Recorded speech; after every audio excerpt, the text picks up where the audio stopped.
neftçi yazılıp taleyim tribuna qaynayır səsimiz dəniz. Bu forma şərəfdir, neftçi əbədidir. Bakının küçəsi küləli gecə, tarix danışır hər daş hər küçə. 14 saycı başlanır əfsanə, bu ak yaşayıb hər dövdə hər sahədə. Qalitdə olmuşuq çətin gürdür, amma əyilmədi bu bayraq heç kəsə. Forma tər içində alnımız dik, neftçi düşəndə meydan olur çətinlik.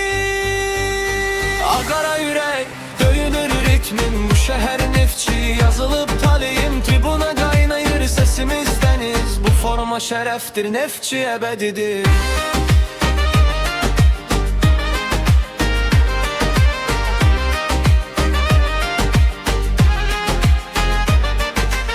Ultras səsi göyləri yarır, digər klublar fərqi nədir qorxmarıq. Bu atdıl deyil, bu ruhdu candı, meydan bizim ev rəqib qonaqdır. Qara gecədə axdı ümid kimi, bu klub yaşadır bizidir kimi.